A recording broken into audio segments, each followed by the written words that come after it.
Pero nos pareció interesante también conversar con Santiago Kovaldov, que no estuvo en la marcha, que está afuera, y me parece interesante la reflexión de un filósofo, de un hombre del pensamiento, que logró ver semejante manifestación dos pasitos más atrás, ¿no? Con esa perspectiva que te otorga la pequeña distancia desde donde la observó Santiago Kovaldov, que está en línea en este momento y lo estamos saludando. Santiago, muy buenos días. Aquí Magdalena Ruiz Guiñazú, Maru Dufart y Diego Leuco te saludamos. Encantado de saludarlos. Y bueno, efectivamente, yo por razones familiares no he podido estar ayer allí, pero sí quiero decirles que pude discernir, porque me parece que la cuestión es ver qué es lo que uno puede llegar a entender en un fenómeno de tanta complejidad y con tantos matices, ¿no? Yo por un lado vi un cortejo fúnebre. Fue un cortejo fúnebre, fue un segundo sepultamiento. El primero relativamente privado, que tuvo lugar el día en que se lo enterró a Nisman en el sector del cementerio judío que está asignado a los mártires de la comunidad judía, aquellos que de algún modo y de distintas maneras han dado la vida por la fe judía o por la comunidad o por la identidad judía. Y lo que yo vi ayer fue un cortejo fúnebre en el que la reivindicación por el esclarecimiento de la verdad de lo ocurrido en la AMIA y de lo ocurrido con el fiscal Nisman rebasaba por completo algo que durante mucho tiempo tuvo cierta preeminencia, y es creer que lo que había ocurrido en la AMIA era algo que comprometía a la comunidad judía, no a la nación. Ayer quedó más que claro, rotundamente demostrado, que toda la nación había advertido en lo sucedido en la AMIA, y en particular a partir del momento de la muerte tan extraña de Alberto Nisman, que era la nación entera la que había sido agredida, y que la marcha no tenía como finalidad inculpar a alguien, sino demostrar la ausencia de justicia, es decir, la indefensión de un Estado que quedaba a merced de las fuerzas violentas que en el pasado tanto enfermaron a la nación, que a tal punto que la gente ayer gritaba nunca más, nunca más. Volvía a reivindicar la justicia asociada a la idea del nunca más.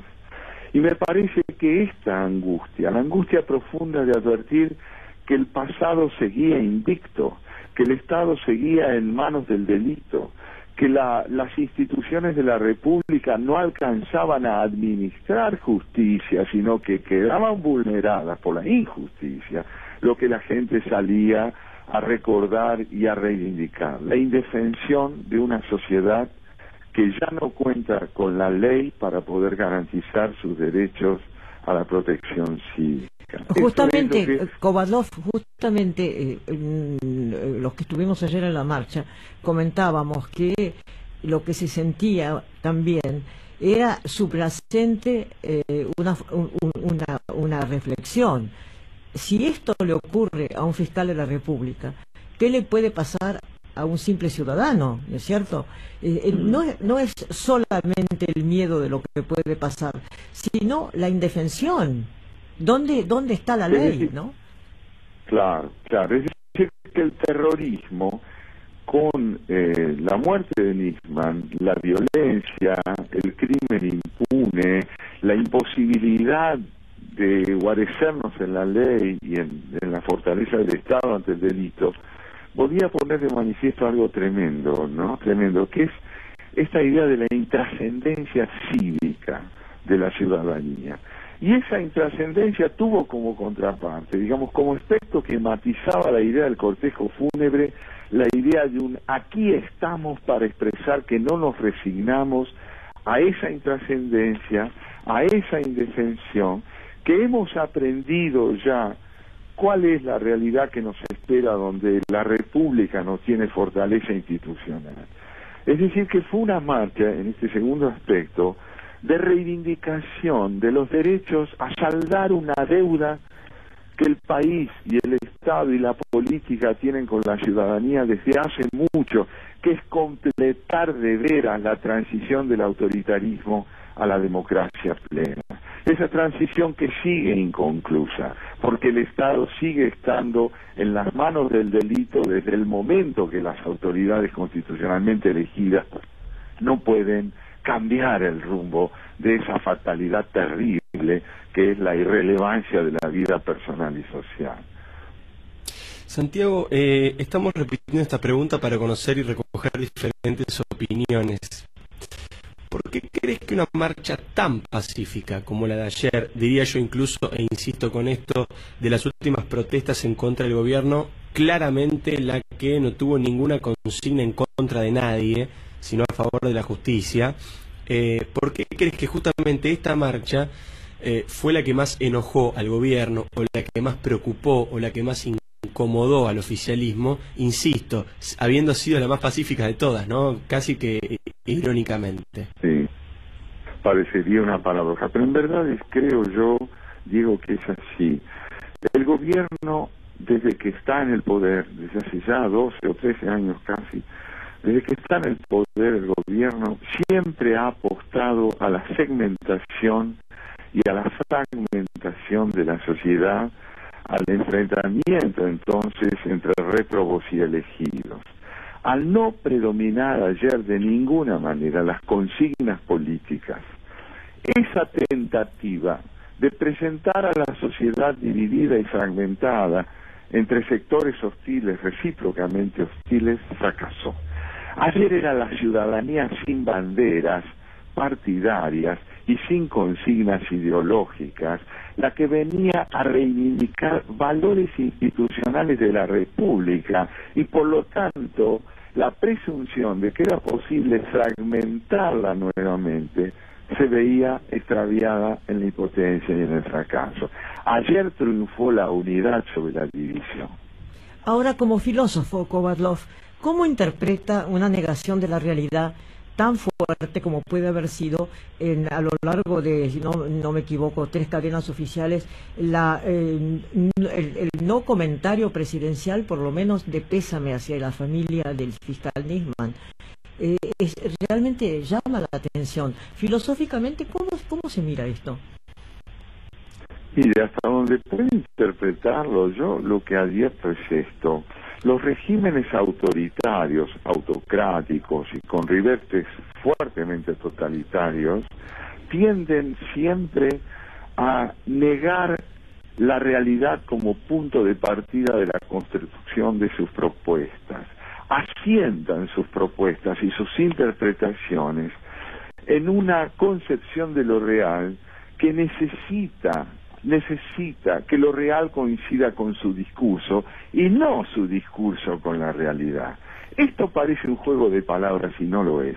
Los regímenes autoritarios conciben la realidad como una construcción del discurso y de ninguna manera entienden que el discurso debe ser una interpretación de la realidad que desafía el alcance de las ideologías y de los prejuicios ideológicos.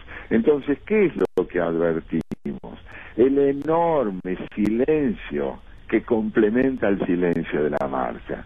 El silencio de la marcha es el silencio del duelo y de la reivindicación de un derecho a vivir en el marco de la condición cívica, de la condición ciudadana. El silencio del gobierno es el silencio de quien dice, como recordaba John Locke en el pasado, si la realidad no coincide con mis palabras, peor para la realidad.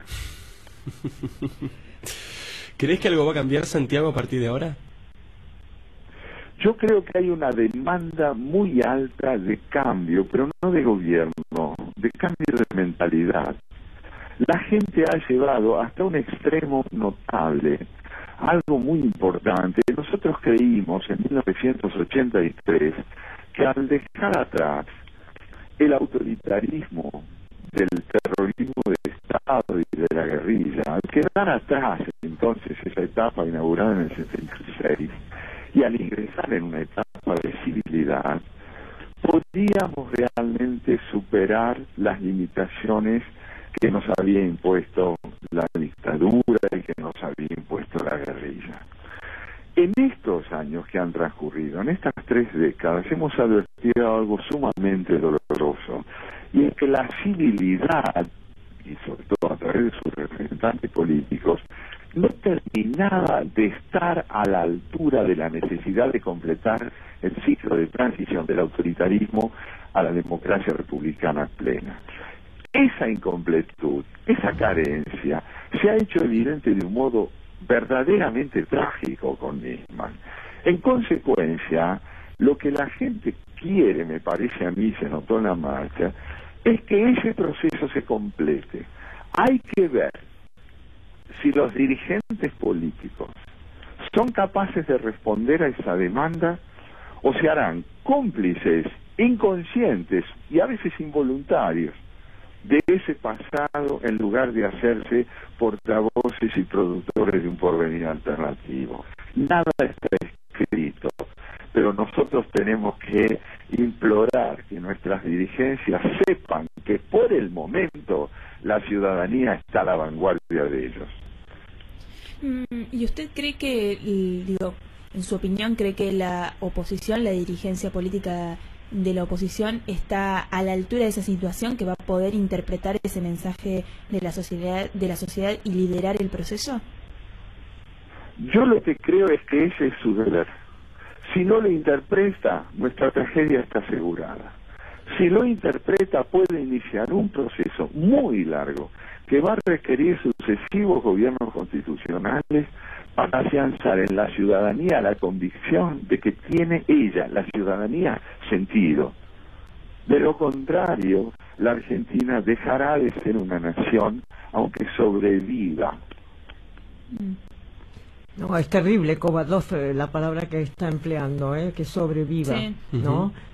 Créame usted que me la inspiran las circunstancias. Bueno, es doblemente angustioso, ¿no? Tenemos que sobrevivir básicamente sobre la base de qué andariveles. Tenemos que transitar de la supervivencia a una vida cualitativamente más rica, es decir, republicana, democrática y constitucional. Para eso necesitamos que nuestras dirigencias políticas entiendan algo muy básico y muy fundamental, quiero decir, que es lo siguiente: no estamos frente a un recambio de autoridades a fines del año 2015, o nos ubicamos ante la evidencia de que necesitamos un cambio cualitativo que inicie el proceso de afianzamiento pleno de la ley, a cuyo servicio debe estar el poder, o seguiremos dentro de un mecanismo repetitivo, por más que las nuevas autoridades no procedan exactamente como las actuales. Necesitamos una transformación legal. Fíjese usted, hay algo más muy interesante también en la marcha de ayer. Esta marcha no fue necesariamente una marcha de identificación con los fiscales. La demanda de mayor institucionalidad, de un Estado más fortalecido por el cumplimiento de la Constitución, también estaba dirigida a los fiscales, porque al pedir más justicia se les estaba hablando a ellos. Es decir, que la ciudadanía, sin caer en una actitud beligerante, como muy bien recordaba recién Diego Leuco, con una actitud pacífica, estaba dirigiendo su mensaje como cortejo fúnebre y como reivindicación de un derecho a la dignidad, tanto al gobierno, diciéndole: es necesario que vivamos en un Estado fortalecido, capaz de dominar a sus sectores violentos, como a los propios jueces, diciéndoles: señores, esperamos de ustedes, como también de la dirigencia política, un procedimiento consecuente con la gravedad de la situación y que los impulse a ustedes no a proceder con ligereza y ficticia rapidez, sino con la funcionalidad y la eficacia que requiere el cumplimiento de la ley. Una ciudadanía plenamente consciente de lo que es indispensable para el país y que le exige a quienes la representan desde el punto de vista de sus investiduras más altas que cumplan con su deber. Santiago Kovadov, filósofo, ensayista, traductor también. Gracias por tus reflexiones con nosotros. Gracias a usted. ustedes. Hasta pronto. Mandamos un abrazo grande. Además son el fruto Santiago de toda una vida de pensamiento, ¿no? Absolutamente. Que era una de las Absolutamente. cosas que comentábamos ayer en la marcha, ¿no? Era una marcha de pensamiento, básicamente, ¿no?